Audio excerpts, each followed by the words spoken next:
Graça e paz, queridos e amados irmãos, para essa manhã de domingo, 29 de novembro de 2020.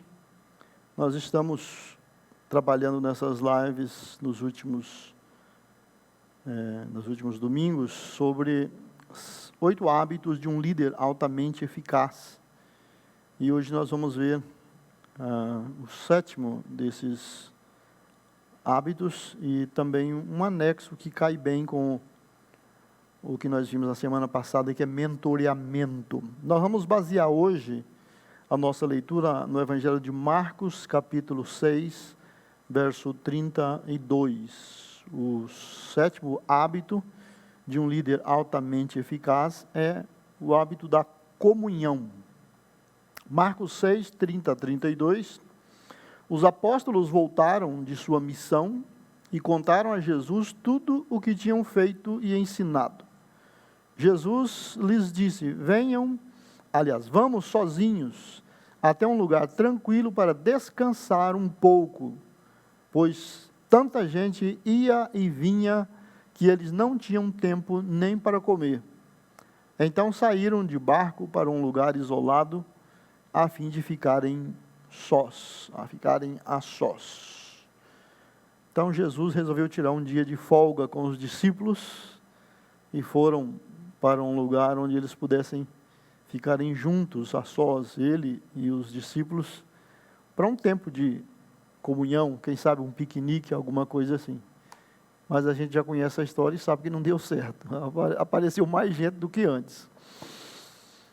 O David, ele diz que só trabalho sem diversão torna enfadonha a vida do João.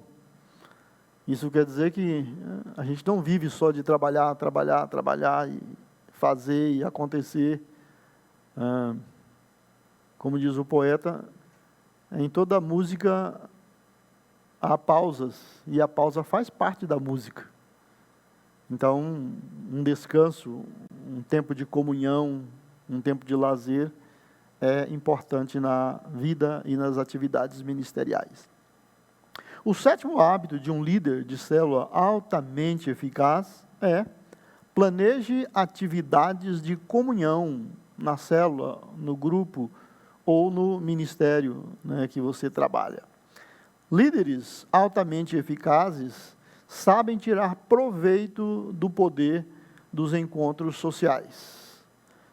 Os encontros sociais dão boas oportunidades.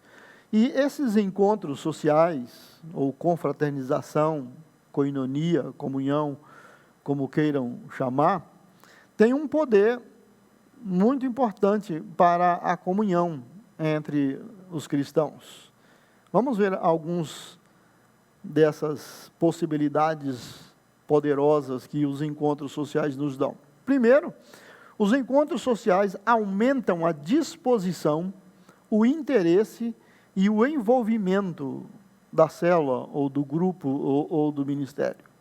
Esses encontros sociais aumentam a disposição, dão uma renovada no ânimo, no interesse e no envolvimento das pessoas. Todos sabem da importância dos encontros sociais, mas muitos de nós detestamos planejá-los, fazê-los bem feito, O jeito, então, é delegar atividades para pessoas que gostam desse tipo de atividade. Quase em qualquer grupo de pessoas tem alguém, digamos, festeiro, alguém que gosta de uma boa confraternização, gosta de reunir a turma e tem boas ideias. Então, se o líder em si, você não é muito dessa área, delega isso para alguém, supervisiona. Nós vamos ver ao longo da etapa aqui, que não é só passar a responsabilidade, mas ainda isso está sobre o domínio da liderança, Então, esses encontros sociais aumentam a disposição, o interesse e o envolvimento das pessoas. Segundo, esses encontros sociais atraem pessoas novas. Com frequência, pessoas não vão participar de um culto na igreja ou num encontro da célula, mas estarão abertos para participar de um encontro social. Uma confraternização entre amigos e famílias, e ele talvez conheça alguém ali, e ele se sente bem à vontade né, em estar no encontro social antes de estar na igreja ou na célula. As pessoas aprendem a desfrutar e a tirar proveito dessas boas oportunidades, né, que vão atrair as pessoas que elas já estão trabalhando. Uma terceira oportunidade boa que os encontros sociais nos proporcionam é que os encontros sociais permitem mais oportunidades para praticar a verdadeira comunhão. Durante um encontro social bem organizado e criativo, as pessoas discutem coisas que nunca surgem numa reunião formal, ou de célula, ou de grupo de ministério, de trabalho. Ali, normalmente, as pessoas estão focadas já numa agenda, num planejamento. E no encontro social se pode bater papo abertamente, né, livremente, e isso surge muitas boas oportunidades para se discutir e se conversar. E também ali as pessoas aprendem a compartilhar de formas diferentes. Uma pessoa mais quietinha, que nunca está disposta a falar, ele acaba se identificando com alguém ali num cantinho, e bate em altos papos, e acaba formando bons vínculos de amizade que vai reverter em benefícios para a célula. Um quarto poder do encontro social em relação à comunhão é que esses encontros sociais podem criar oportunidades para praticar as ordens dos uns aos outros que há no Novo Testamento. O Novo Testamento registra 21 ordens uns aos outros. Antes da pandemia, nós estávamos falando nos domingos à noite sobre, estávamos fazendo a introdução, né, desses mandamentos de uns aos outros. Essas ordens dadas ao cristão, em que Deus mostra que Ele espera que tratemos uns aos outros como membros de sua família. Então, nesses encontros sociais, há muita oportunidade de ministração e de abençoar uns aos outros, de praticar essas ordens, como a Bíblia ensina no Novo Testamento. Essas ordens nos mostram como devemos nos unir em comunhão, né, com as pessoas. Um quinto motivo é que os encontros sociais criam oportunidades para promover o discipulado. Nesses encontros sociais, os mais experientes têm oportunidades de responder dúvidas, de tirar a limpo questões que os mais novos têm e firmar esses vínculos de amizade que já existem. E o discipulado, como nós ensinamos, discipulado não é um estudo bíblico. Discipulado não é um programa formal. É uma transmissão de vida, transmissão de experiência. E esses encontros sociais são muito bons para isso. Alguns dos maiores momentos de Jesus que nós temos registrado dele com os seus discípulos não ocorreram em ambientes formais, mas em ambientes sociais, em momentos, digamos, bem familiares, bem pessoais, e não num ambiente formal. E Jesus usava cada oportunidade dessas para discipular aquele grupo, para treiná-los, né?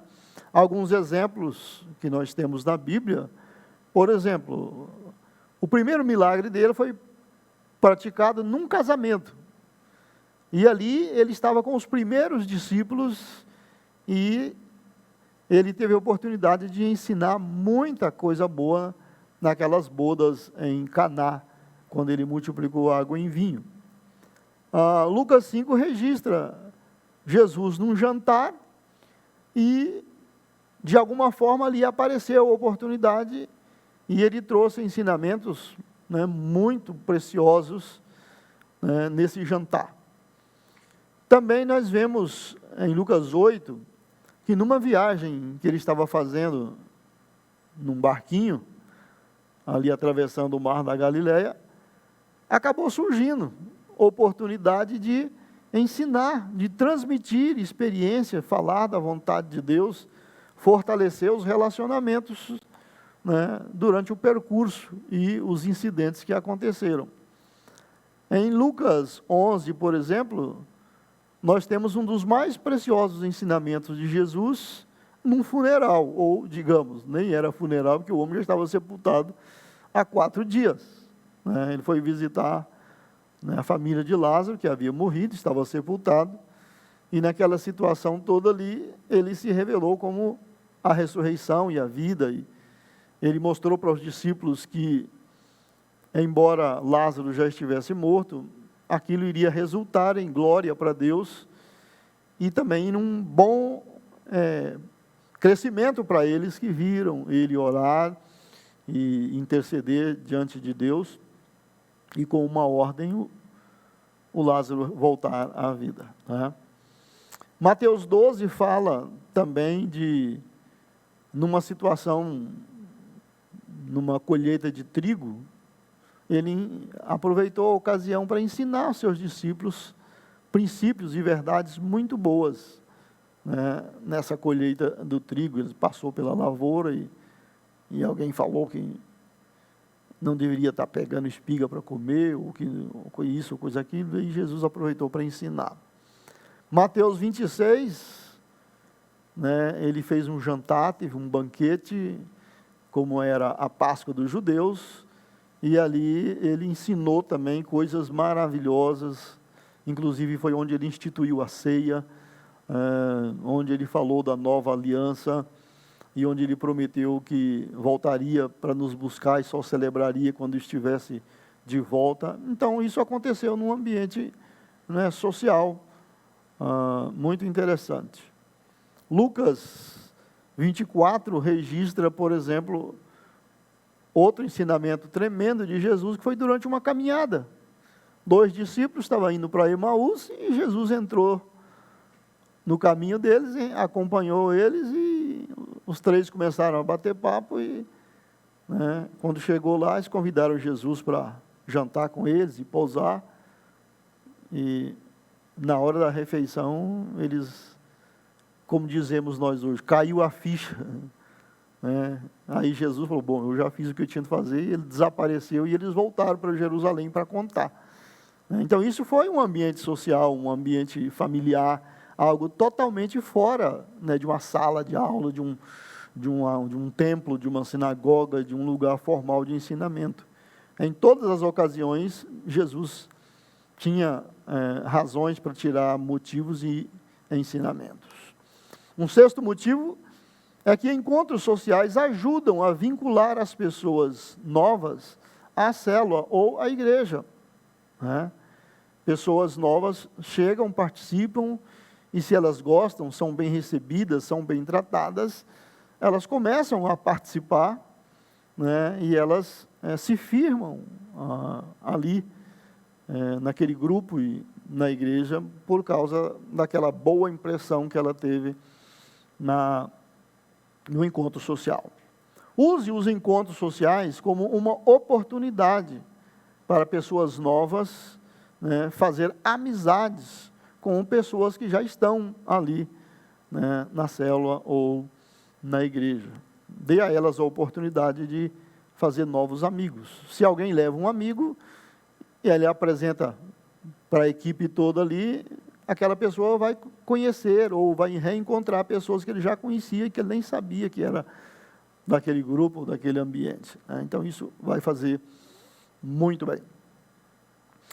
Encontros sociais são eficientes e nós precisamos torná-los ainda mais eficientes.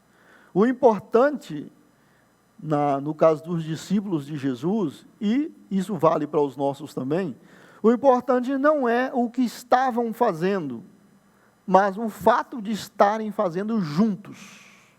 Então, o importante não era o que estávamos fazendo no nosso encontro, mas o fato de estarmos fazendo juntos. É aí que está a diferença. Pense em gastar tempo juntos, buscando uma maior intimidade no grupo. O tempo de estar junto, fazendo alguma coisa em comum, gera uma amizade e uma comunhão muito gostosa, muito boa. O ano passado, por exemplo, nós fomos no encontro, um congresso de homens da nossa convenção lá na cidade de Cabreúva.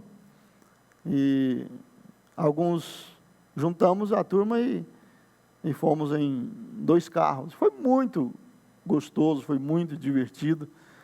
E alguns irmãos que nem tinham muita intimidade com o outro acabaram criando um grande vínculo, formando um vínculo muito gostoso de amizade e de comunhão, que permanece, né, talvez já há 1 ano depois, ainda estão muito ativos, né? E o encontro foi na cidade de Cabreúva. E até eles criaram um grupo, que a gente chama até hoje de Cabreúva, né? Porque todo mundo ficou curioso para saber o que era Cabreúva. E aí alguém disse que era uma árvore. Cabreúva é uma árvore. Aí alguém mais esperto do grupo disse que não era uma árvore, era madeira. E é claro que isso virou piada, né? Madeira não é árvore, ou madeira não vem de árvore. E daí o nosso grupo até hoje é chamado de Grupo Cabreúva, e é bem divertido, tem muitas coisas boas, edificantes que eles compartilham, e tem planos para fazer mais coisas juntos. Então, tudo isso nasceu de um encontro casual que não estava programado, e hoje tem muitos bons benefícios disso, né? O alvo desses encontros é a comunhão, em um nível diferente. Na igreja as coisas são muito formais. A gente celebra a ceia, os encontros, o cumprimento, todas as coisas são bem formalizadas. Você faz um encontro social, um jantar, um churrasquinho,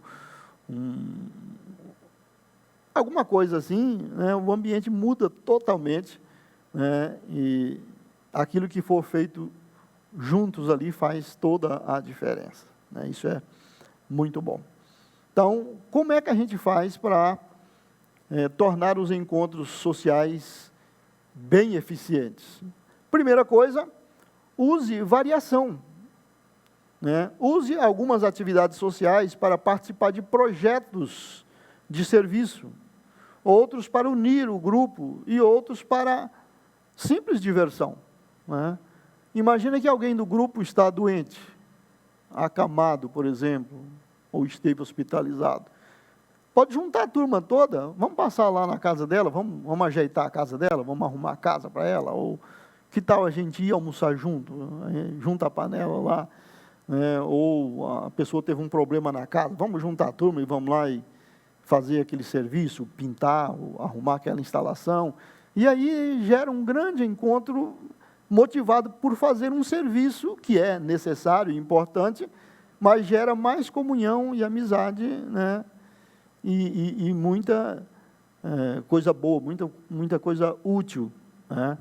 Então, varie esses encontros. Alguns serão para trabalho sério, outros serão só para lazer, só para diversão, ou até mesmo para instrução em alguma outra área, né?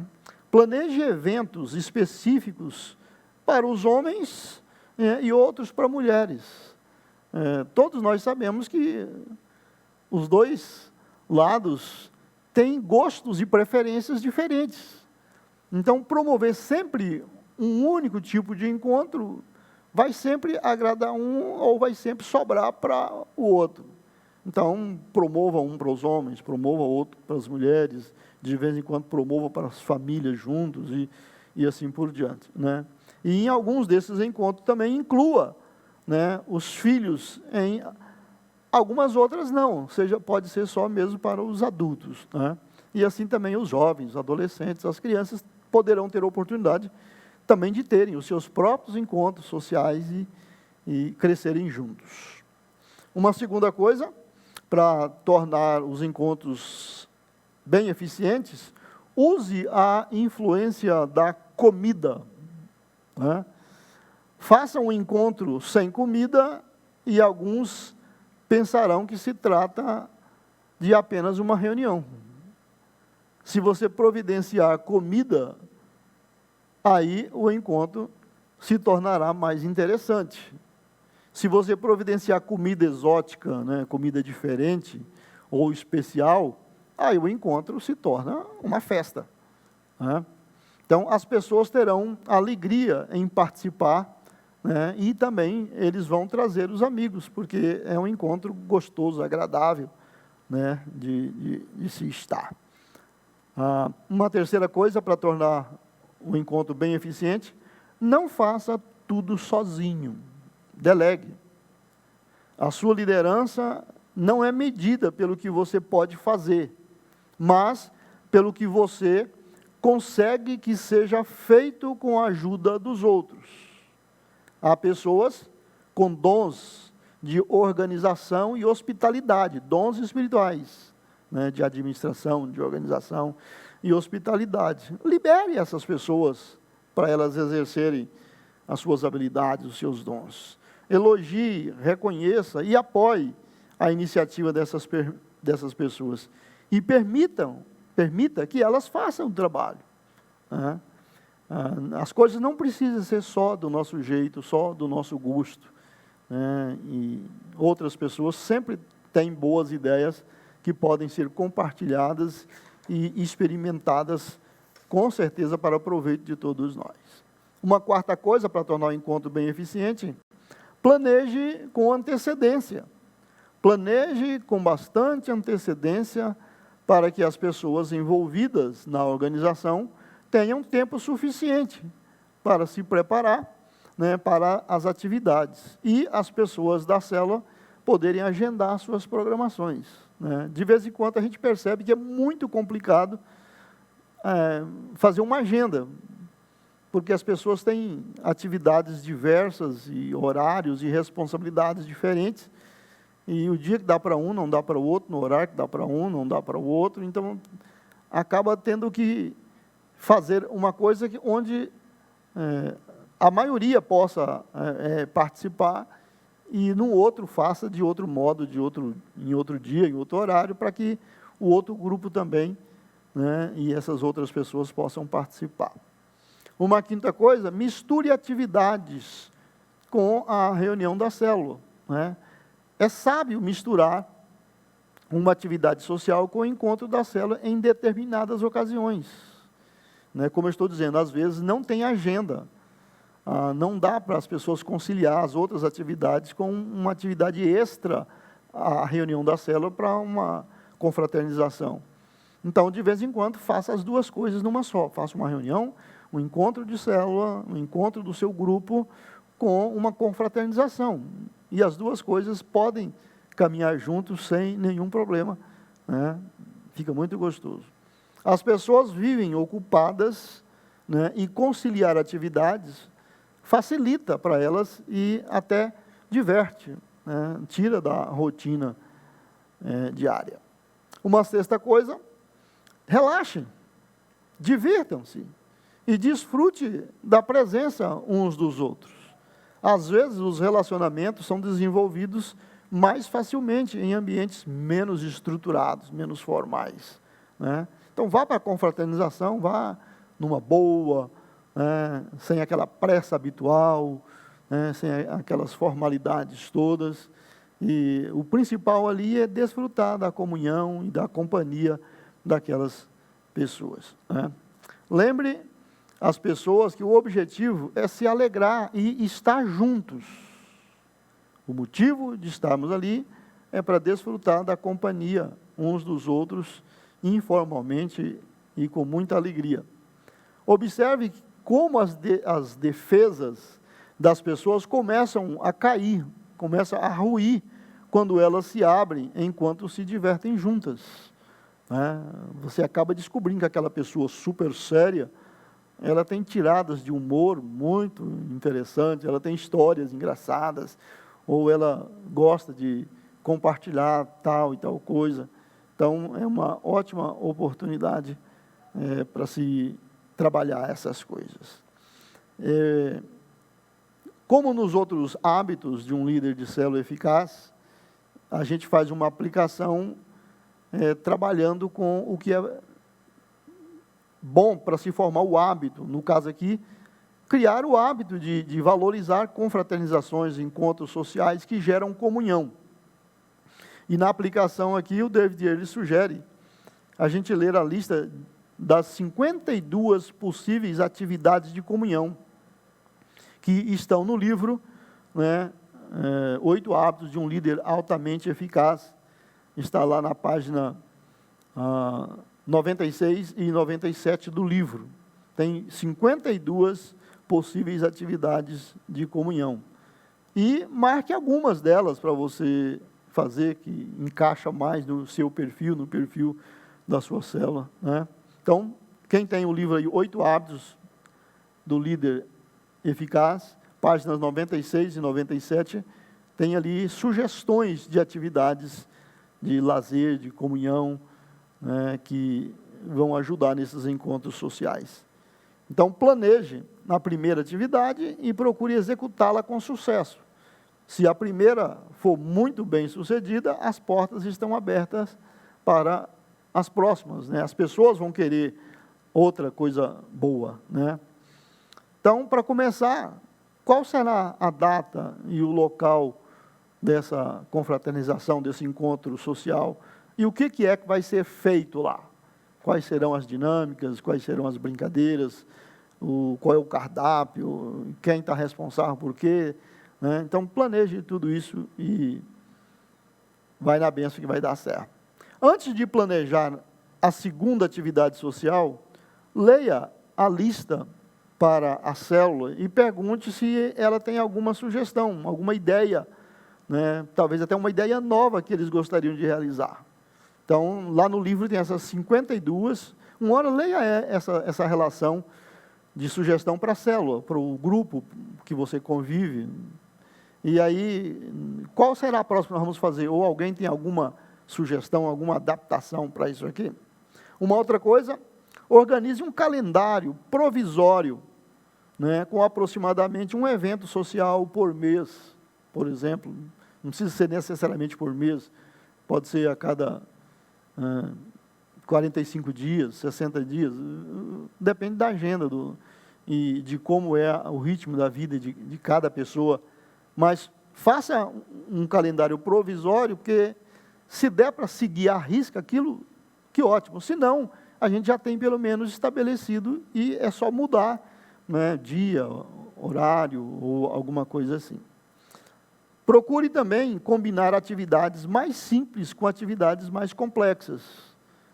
Algumas coisas são bem tranquilas, rapidinhas para se fazer, que não exige muito, e outras atividades precisam de planejamento, precisam de organização, talvez tenha que trazer algum equipamento, ou trazer alguma pessoa. Então, não faça só um estilo, né? Vá combinando atividades. E, para fechar, encontre uma equipe que se responsabilize pelos encontros sociais do seu grupo, né? Ou diferentes pessoas, né? E passe a bola para que elas vão fazendo e você vai acompanhando e supervisionando, né? Pode, a cada confraternização, ser uma pessoa diferente, ou também pode ser uma mesma, com a ajuda das outras. Amém? Eu quero passar agora um anexo para vocês sobre mentoreamento, foi o assunto que nós falamos domingo passado, e é muito interessante, é rapidinho, é só para ajudar quem talvez viu pela primeira vez aquela ideia aí, sobre como, né, gerar discípulos e mentoreá-los e ajudá-los. Uma passadinha rápida aqui.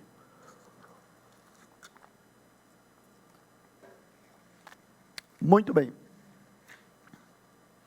Quando nós trabalhamos com a formação de líderes, nós precisamos pensar em formar esses líderes, mas também incutir neles a importância deles se multiplicarem. Se eu me multiplico, mas a próxima geração não se multiplica, vamos voltar à estaca zero. Então, a formação de líderes multiplicadores é um alvo que tem que fazer parte da vida de todo líder. No cristianismo, o mundo nunca será alcançado e a próxima geração estará perdida, a não ser que discipulemos outras pessoas. Então, o discipulado trabalha com essa geração, preparando a próxima, e que essa já esteja pronta para trabalhar com as próximas, né? O evangelho precisa ser pregado para a minha geração, mas também para a próxima geração. Se nós não fizermos discípulos que vão dar continuidade a esses ministérios, a esses trabalhos, a igreja está fadada, né, a ter crise, né, e as pessoas não serão salvas, estará perdida se não houver discipulado eficiente. 7 passos para formar líderes multiplicadores, né, e a reproduzir essas pessoas que vão reproduzir, né, continuamente. Primeira coisa, vamos ver esses 7 passos aqui para formar líderes multiplicadores. Primeira coisa, demonstre o que você espera reproduzir. Né? Demonstre o que você espera reproduzir. Você precisa produzir antes de reproduzir. É preciso um líder eficaz para formar um líder eficaz. Então, se você não for eficiente, você não vai formar um líder eficiente. Antes de reproduzir, é preciso produzir. No livro 8 Hábitos, né, há um inventário que você precisa estar acompanhando sempre. Né? Por exemplo, vamos fazer esse inventário aqui rapidamente. Eu tenho um sonho e uma data prevista para multiplicar a minha célula. Isso é o primeiro hábito. Você tem um sonho e uma data para estabelecer a multiplicação do seu ministério, do seu grupo, da atividade que Deus colocou sob sua responsabilidade? Então, o seu líder em treinamento, a pessoa que você está mentoreando, ele precisa saber desse seu sonho.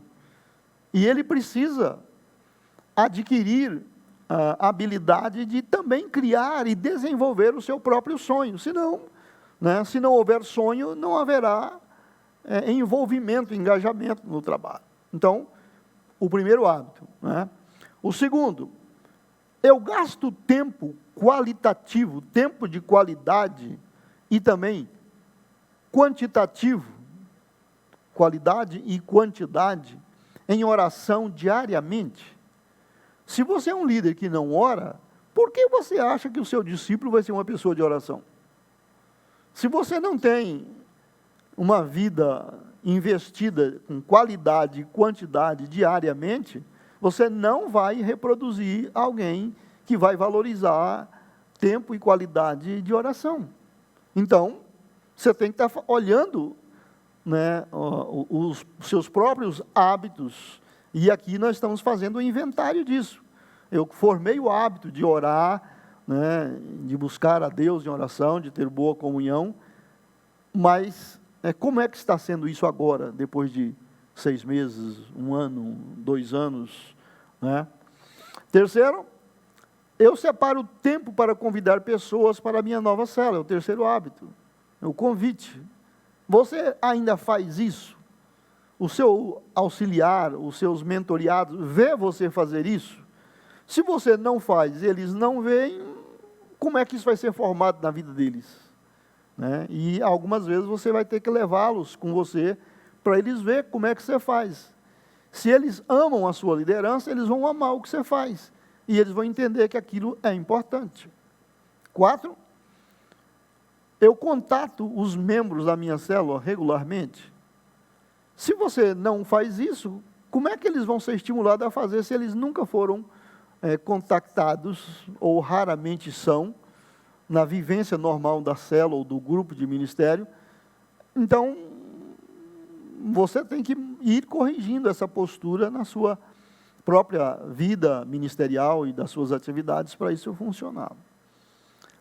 O próximo, né, o 5º, eu passo o tempo, cada semana, preparando o encontro da célula. Você se prepara ou você faz as coisas do jeito que dá, tudo no improviso?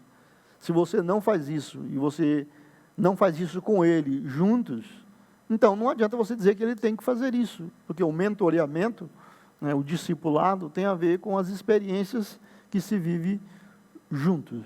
Né? O 6º, eu tenho um auxiliar que estou mentoreando para se tornar um líder eficaz. Então, se você está acompanhando essa pessoa e você fala com ela e ela sabe que ela está sendo intencionalmente nada e qualificada, ela também vai querer ter alguém com ela que ela vai treinar e qualificar para prosseguir, né? Então, isso tem que estar sendo levantado e você tem que estar acompanhando isso. 7, eu estou planejando encontros sociais regulares para a minha célula. Se para você as coisas só tem que ser espiritual, é só a reunião, é só oração, nada de coisa social, porque isso não salva ninguém, você acha que, mesmo que você teoricamente queira ensinar, isso vai funcionar? E, de vez em quando, ao fazer os ajustes, as prestações de conta, mostre para eles os efeitos, os benefícios que os encontros sociais da célula têm produzido, né? E o 8º, eu sigo um plano para crescimento pessoal e para estar em forma, né? Os seus discípulos, os membros do seu grupo, as pessoas que convivem com você, eles percebem que você tem plano pessoal de crescimento, quer espiritual, quer social, quer educacional. Você é uma pessoa que está sempre investindo em melhoria, em crescimento. Se eles não veem isso na sua vida, eles não vão fazer também. Se a gente insistir, até eles formar um hábito, é complicado. Se eles não veem isso na prática, então a coisa é bem mais difícil ainda. 2, descubra líderes em potencial. À medida que você cresce como líder, fique de olho em líderes em potencial, né? Sempre haverá pessoas que, com um pouco de trabalho, de treinamento, eles têm potencial de liderança, né? Veja quem tem um coração para o trabalho. Quem é que gosta de ajudar, de servir, de participar? Quem é que veste a camisa? Também distribua várias responsabilidades e veja quem aproveita a oportunidade. Por exemplo, cada semana coloque alguém para fazer o quebra-gelo. De todas as pessoas, depois que terminar a rodada, qual deles levou a sério? Qual deles fez bem feito? Qual deles procurou ser criativo e ao invés de simplesmente se livrar de uma responsabilidade, né? Então, distribua e acompanhe para ver quem aproveita as oportunidades. Também, para descobrir líderes em potencial, você pode aplicar os chamados 3 Cs. C. O primeiro C é compatibilidade. Marcos 3,13 diz que Jesus escolheu os que ele quis. Jesus escolheu os que ele quis. Mentorear ou discipular requer passar tempo juntos. Então, escolha pessoas com as quais você gosta de estar junto e que gostam de estar com você. Você gosta de estar com elas e elas gostam de estar com você, né? Lá em Marcos 3,13, depois Jesus subiu a um monte e chamou aqueles que ele desejava que o acompanhassem. E eles foram, né? Na versão corrigida fala, e subiu ao monte e chamou para si os que ele quis, e vieram a ele. Então, já que você vai escolher alguém com quem você vai investir sua vida, com quem você vai dar o seu melhor e vai ajudar lá a crescer, escolha bem e escolha pessoas que também gostam de estar com você, gostam de aprender com você e gostam de servir com você, né? Então, isso é muito, muito, muito importante, ok? Então, o primeiro C é compatibilidade. O segundo é caráter. Caráter. Quando você procura pessoas com o caráter necessário para se tornar líder, procure por pessoas de fé e que apresentem as seguintes características essenciais que Paulo recomendou para Timóteo, né? Então, Paulo estava ensinando Timóteo a escolher obreiros, a separar presbíteros e diáconos, e ele deu algumas características que são essenciais para líderes. Elas são fidelidade, disponibilidade, iniciativa, aberto para o ensino e honesto, ou seja, uma pessoa aberta e transparente. 1 de Timóteo 3, de 1 a 8, Paulo disse o seguinte: esta é uma afirmação digna de confiança. Se alguém deseja ser bispo, deseja uma tarefa honrosa. Portanto, o bispo deve ter uma vida irrepreensível, deve ser marido de uma só mulher, ter autocontrole, viver sabiamente e ter boa reputação. Deve ser hospitaleiro e apto a ensinar. Não deve beber vinho com excesso, nem ser violento. Antes deve ser amável, pacífico e desapegado do dinheiro. Deve liderar bem a sua própria família e ter filhos que o respeitem e lhe obedeçam. Pois se um homem não é capaz de liderar a própria família, como poderá cuidar da igreja de Deus? Não deve ser recém-convertido, pois poderia se tornar orgulhoso e o diabo o faria cair. Além disso, os que são de fora devem falar bem dele, para que não seja desacreditado e caia na armadilha do diabo. Da mesma forma, os diáconos devem ser respeitáveis, ter integridade, não devem beber vinho em excesso, nem se deixar conduzir por ganância. Então, as características, tanto para diácono quanto para presbítero, são praticamente idênticas. A pessoa tem que ter evidenciado tendências muito boas para você escolhê-las, para você dar a sua vida por elas, mentoreá-las. O terceiro C é competência. Competência. Êxodo 18, 21, embora cada um tenha condições de tornar-se líder, nem todos serão capazes de liderar imediatamente. Algumas pessoas são mais precoces, outras demoram mais um pouco, e alguns demoram bem mais. Mas se ela tem potencial, então deve ser investido na vida dela. Êxodo 18, 21 foi o conselho que Jetro deu para Moisés. No entanto, escolha dentre todo o povo homens capazes e honestos, que temam a Deus e odeiem o suborno. Nomeie os líderes de grupos de 1.000, de 100, de 50 e de 10 pessoas. Ou seja, tem pessoas com competência para liderar 1.000, outros só para 500, outros só para 100, ou só para 50, ou só para 10. Então, não pegue um que tem competência para 10 e coloque ele no de 100, ele vai acabar com tudo. Ou um de 100 no de 1.000. Deixa as pessoas irem subindo, e demonstrando aptidão e competência, e aí você vai promovendo. Uma terceira coisa importante aprofunde o seu relacionamento com os líderes em potencial. Estamos falando em escolher pessoas com potencial de liderança, para que eles também se multipliquem.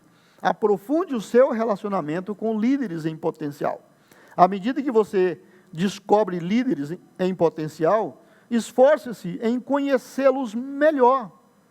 Quanto melhor o seu relacionamento com a pessoa, tanto mais eficiente será o seu ministério para aquela pessoa e com ela. 2 maneiras de aprofundar relacionamentos é orar juntos e fazerem coisas juntos. Orar juntos e fazerem coisas juntos. Então, quer aprofundar relacionamento com líderes em potencial? Ore junto com eles e chame eles para vocês fazerem coisas juntos, ou vá aonde eles estão fazendo coisas e faça com eles, ou traga eles para fazer coisas com você. 4, descreva a visão.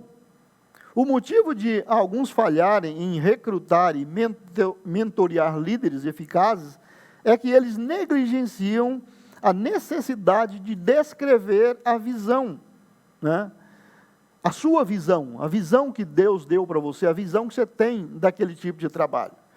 As pessoas não vão dar as suas vidas por um programa, mas elas provavelmente vão dar a sua vida por uma visão. Você compartilhou a visão, ela gostou, ela compra aquilo. Ela dá a sua mão para andar junto naquilo, ela compra a ideia. Se você não passar a visão, como é que ela vai se comprometer?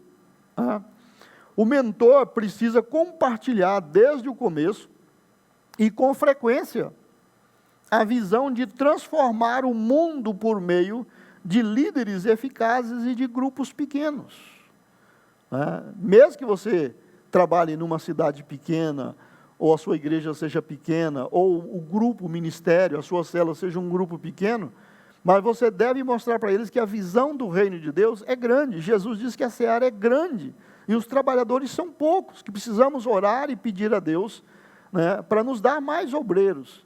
Então, mesmo que eu nunca vá para a África, ou para o Oriente Médio, ou para algum lugar ser missionário, mas provavelmente ao orarmos por isso, ao trabalharmos por isso, compartilhar essa visão, Deus vai chamar alguém, nós vamos apoiar, nós vamos talvez treinar essa pessoa e ela vai ser enviada. Então, sou eu que estou indo, é você que está indo, é aquela igreja que está indo. Nós precisamos ter uma visão conhecida de todos, todo mundo participando bem dessa visão para o crescimento e a multiplicação.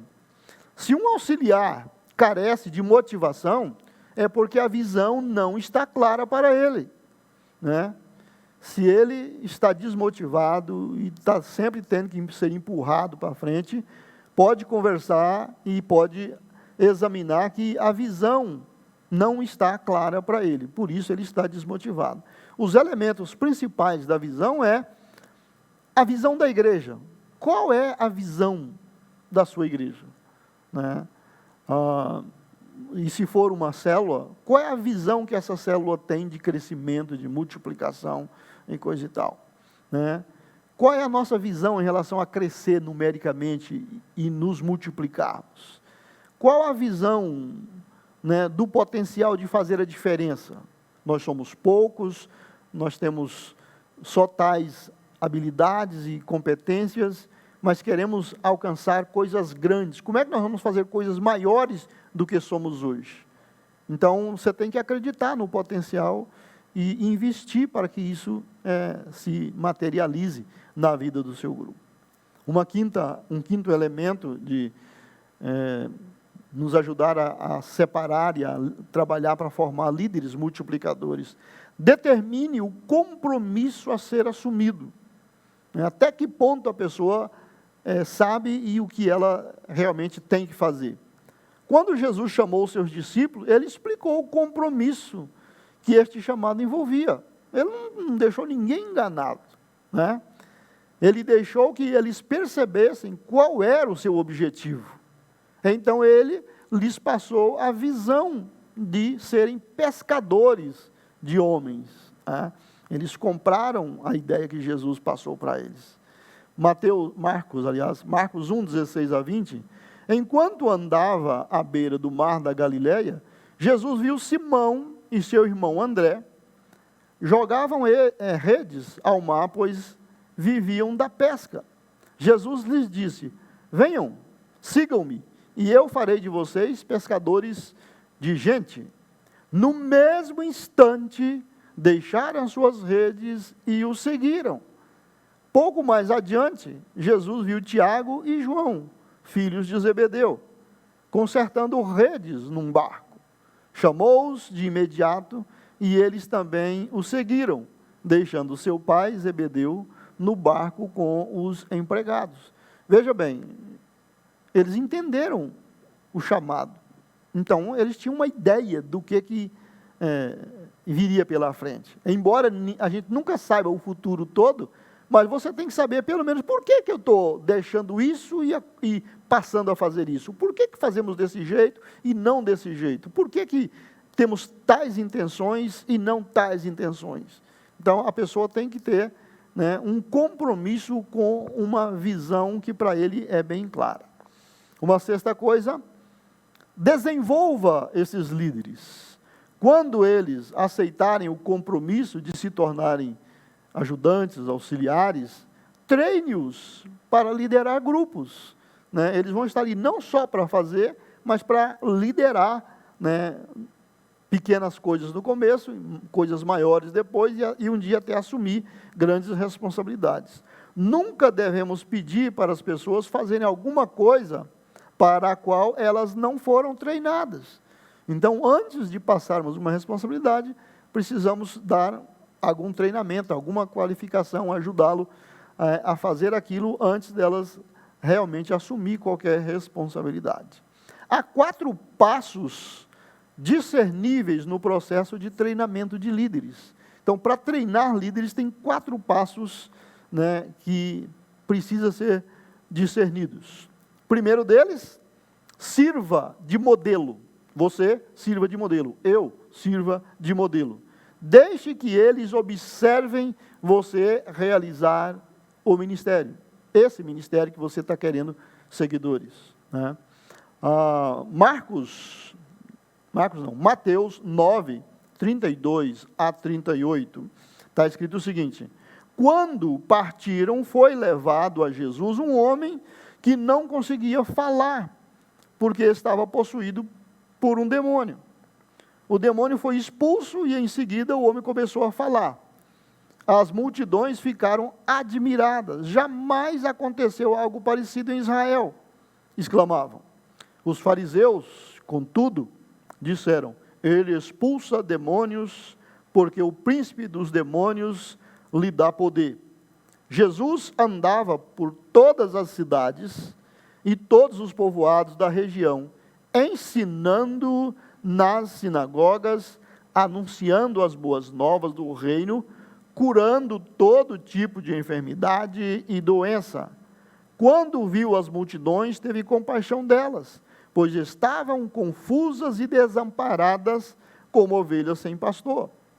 E disse aos discípulos: a colheita é grande, mas os trabalhadores são poucos. Orem ao Senhor da seara, ou da colheita, né, e peçam que Ele envie mais trabalhadores para os seus campos. O campo é de Deus, né? Então, Jesus pregava, orava pelos enfermos, curava, treinava, e os discípulos viam Ele fazendo isso, e depois, né, nós vemos que Ele mandou esses discípulos a fazerem aquilo que eles já tinham visto Ele fazer. Uma segunda qualidade discernível é: seja um mentor.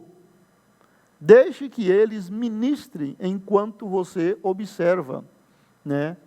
Enquanto você observa, ajuda, corrige e encoraja, né? Deixe que os seus liderados, né, ministrem. E enquanto eles ministram, você observa, ajuda, corrige e encoraja. Mateus 10, 1, Jesus reuniu seus 12 discípulos e lhes deu autoridade para expulsar espíritos impuros e curar todo tipo de enfermidade e doença. Veja bem, o mesmo que ele fez antes, agora ele deu poder e autoridade para eles fazerem. Primeiro eles viram ele fazer. Agora ele falou: agora eu quero que vocês vão e vocês façam isso. Uma terceira situação, né, das 4 discerníveis: seja um motivador.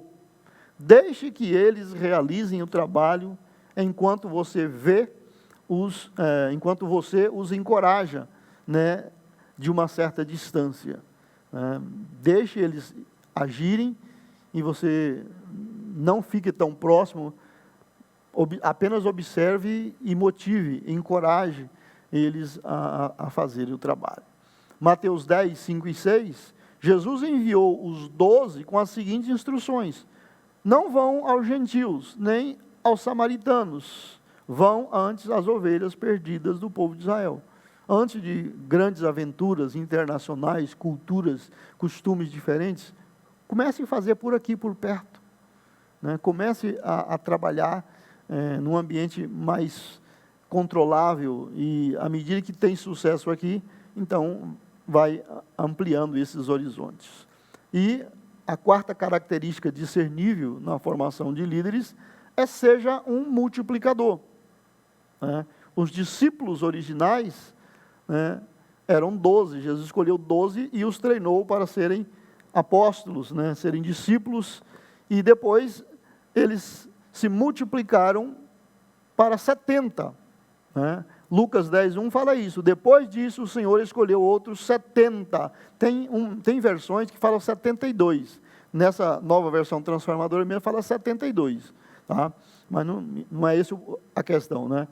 Depois disso, o Senhor escolheu outros 72 discípulos e os enviou adiante, 2 a 2, às cidades e aos lugares que ele planejava visitar. Veja bem, Jesus começou a treinar, escolheu 12, depois multiplicou isso para 70, pegou, né, e formaram duplas, né, para saírem fazendo o ministério. E esses 70, depois, eles se tornaram 500. 1 Coríntios 15:6 fala, depois disso apareceu, quando Jesus ressuscitou, né, a mais de 500 irmãos de uma só vez, a maioria dos quais ainda está viva, embora alguns já tenham adormecido. Então, daqueles 70, dos 12 para 70, e sempre tinha uma multidão grande, 500 estavam presentes quando Jesus apareceu, já ressuscitado e na hora de, próximo ao evento dele voltar para o céu. De 12 para 70 para 500. Depois nós vemos que esse número passou para 3.000. Né? Atos 2:41. Os que acreditaram nas palavras de Pedro foram batizados. E naquele dia houve um acréscimo de cerca de 3.000 pessoas. 12, 70, 500... 3.000 pessoas. E depois temos registro de que isso chegou a 5.000. Né? Atos 4:4. Muitos que tinham ouvido a mensagem creram, totalizando agora cerca de 5.000 homens. E não parou nos 5.000, continuou a crescer e a multiplicar. Atos 6:7 diz, e assim a mensagem de Deus continuou a se espalhar. O número de discípulos se multiplicava em Jerusalém. E muitos sacerdotes também se converteram. Então, o ministério de Jesus foi altamente abençoado em termos de multiplicação. Os discípulos se multiplicaram. E mesmo depois que Jesus foi embora, o processo continuou acelerado. E, para fechar, um sétimo item do mentoreamento é enviar. Envie-os. Um líder não tem pleno sucesso até que tenha enviado sucessores. Né? Este é um dos momentos mais emocionantes de todo o ministério. Você se converte, você ganha a sua primeira pessoa para Cristo, você faz o seu primeiro discípulo e um dia você envia ele para o ministério. Isso é altamente gratificante. Eu costumo dizer que sucesso sem sucessor é fracasso. Então, líderes que não multiplicam seus ministérios, a tendência é morrer, é sumir, é desaparecer. Então, enviar faz parte do sucesso de discipular e mentorear pessoas. Você tem o privilégio de ver alguém que você liderou e treinou, liderar e treinar outros. Isso é muito gratificante. Né? Isso é uma fonte de imensa alegria. Né? Atos 1:8. Vocês receberão poder quando o Espírito Santo descer sobre vocês e serão minhas testemunhas em toda parte. Em Jerusalém, toda a Judéia e Samaria e nos lugares mais distantes da terra. Então, permita que Deus dê o crescimento, dê a multiplicação e, quando estiverem prontos, envie para os seus campos de trabalho. Né? Uns vão ficar, outros vão trabalhar nos arredores e outros poderão ir até para os pontos distantes, né, que a graça de Deus vai nos dar. Então, Deus abençoe a sua vida, o seu ministério. Não tire de vista, né, o hábito de mentorear e também o hábito de promover bons encontros sociais que ajudam a multiplicação. Deus te abençoe. Vamos orar e agradecer ao Senhor. Pai, muito obrigado por esta escola bíblica dominical, por essa live, onde transmitimos ensinamento e treinamento, para que cada pessoa que foi chamada e tem convicção que está dentro da tua vontade, perceba que ele pode ser uma bênção, não só hoje, mas multiplicar o seu ministério e assim o Evangelho vai chegar a muitas outras pessoas e muitos outros lugares. Nós agradecemos a visão que a Monte das Oliveiras tem de pregar o Evangelho, de fazer discípulos, de promover bons treinamentos para os dons e os ministérios individuais, para que a visão que o Senhor tem, a missão que o Senhor tem para nós como um todo possa acontecer.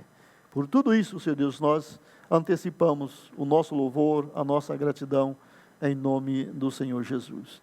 Deus abençoe, tenham um excelente final de domingo, e à noite nós estamos na live para proclamar a palavra com muita alegria e cultuarmos juntos. Deus te abençoe, em nome de Jesus.